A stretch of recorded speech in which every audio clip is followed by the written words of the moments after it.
Assalamualaikum warahmatullahi wabarakatuh. Perkenalkan, nama saya Fauziatul Husnul Hakiki dengan NIM 240422032 dari Prodi Ilmu Administrasi Negara. Nah, di sini saya akan mempresentasikan yaitu mata kuliah Ekonomi Publik dengan dosen pengampu yaitu Bapak Ii Permana STMT. Nah, di sini saya akan menjelaskan mengenai investasi dan kesejahteraan masyarakat.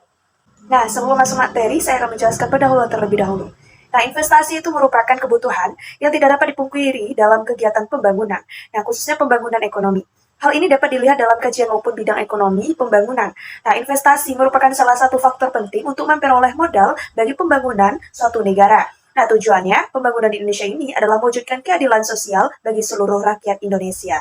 Nah, selanjutnya kita masuk pada materi. Apa sih yang dimaksud dengan investasi? Nah, investasi itu secara umum merupakan suatu tindakan atau proses penanaman modal dengan harapan memperoleh keuntungan di masa depan. Nah, sedangkan menurut beberapa pendapat para ahli, yaitu yang menurut Kashmir, itu tahun 2016.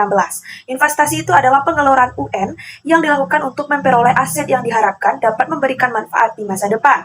Nah, sedangkan menurut Sutrisno, itu pada tahun 2019, investasi itu adalah komitmen untuk menanamkan sejumlah dana pada suatu aset dengan harapan mendapatkan keuntungan di masa yang akan datang. Nah, next masuk pada kesejahteraan masyarakat. Nah, kesejahteraan masyarakat ini dia mencakup konsep yang kompleks dan multidimensional, mencakup berbagai aspek kehidupan individu dan juga kelompok dalam suatu masyarakat. Nah, secara umum, kesejahteraan masyarakat itu dapat didefinisikan sebagai kondisi di mana individu dan kelompok dalam masyarakat itu dapat memenuhi kebutuhan dasar mereka, memiliki akses terhadap layanan yang memadai, serta menikmati kualitas hidup yang lebih baik. Nah, definisi ini itu dia mencakup dimensi ekonomi, sosial, dan lingkungan yang saling berinteraksi. Nah, next masuk pada hubungan positif investasi dengan kesejahteraan.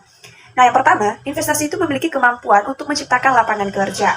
Nah, ketika perusahaan melakukan investasi, mereka cenderung memperluas operasi mereka, yang pada gilirannya menciptakan lebih banyak pekerjaan. Menurut Asha Ware, tahun 1989, itu investasi dalam infrastruktur seperti transportasi dan komunikasi dapat meningkatkan produktivitas dan efisiensi ekonomi. Nah, yang kedua, yaitu meningkatkan akses terhadap pendidikan dan kesehatan. Nah, investasi dalam sektor pendidikan misalnya dapat meningkatkan kualitas sumber daya manusia. Nah, menurut Paschalopoulos dan juga Patrionos, tahun 2004, pendidikan yang lebih baik itu berhubungan positif dengan pendapatan individu. Nah, next pada hubungan negatif investasi dengan kesejahteraan. Yang pertama, investasi itu dapat menyebabkan ketimpangan sosial. Nah, menurut Piketty itu tahun 2014, jika investasi tidak dikelola dengan baik, dapat terjadi akumulasi kekayaan di tangan segelintir orang. Nah, sementara sebagian besar masyarakat tetap dalam kondisi miskin. Oleh karena itu, penting bagi pemerintah untuk menerapkan kebijakan yang memastikan distribusi manfaat investasi secara adil. Nah, yang kedua, yaitu stabilitas politik dan ekonomi. Nah, negara yang memiliki stabilitas politik itu cenderung lebih menarik bagi investor. Nah, menurut Barrow, itu tahun 1951, stabilitas politik berkontribusi pada pertumbuhan ekonomi yang lebih baik, yang pada gilirannya dapat meningkatkan kesejahteraan masyarakat. Nah, sebaliknya, ketidakstabilan politik dapat menghambat investasi dan berdampak negatif pada kesejahteraan. Nah, next masuk pada jenis investasi yang berpengaruh. Yang pertama, itu ada investasi langsung asing atau disebut dengan FDI. Nah, investasi langsung asing ini adalah investasi yang dilakukan oleh perusahaan atau individu dari suatu negara ke negara lain dengan tujuan untuk memperoleh kepemilikan atau kontrol atas aset di negara tersebut. Nah, FDI berpengaruh signifikan terhadap perekonomian negara penerima karena dapat menciptakan lapangan kerja, transfer teknologi, dan peningkatan produktivitas. Nah, yang kedua, yaitu investasi riset dan pengembangan atau disebut dengan R dan D. Nah, investasi dalam riset dan pengembangan ini dia berfokus pada inovasi dan pengembangan produk baru. Nah, investasi ini itu penting untuk mendorong kemajuan teknologi dan meningkatkan daya saing industri. Nah, yang ketiga, yaitu investasi infrastruktur. Nah, investasi infrastruktur ini mencakup pengeluaran untuk membangun dan pemeliharaan fasilitas publik seperti jalan, jembatan, dan sistem transportasi. Nah, investasi ini itu berpengaruh besar terhadap pertumbuhan ekonomi jangka panjang. Nah, next masuk pada strategi meningkatkan dampak investasi. Nah, yang pertama yaitu fokus pada kualitas investasi. Nah, kualitas investasi itu dapat diukur dari segi keberlanjutan, inovasi, dan kontribusi terhadap pembangunan sosial. Nah, investasi yang berkualitas tinggi itu cenderung memberikan dampak yang lebih besar terhadap pertumbuhan ekonomi dan kesejahteraan masyarakat. Nah, yang kedua itu penguatan kerjasama antara sektor publik dan swasta.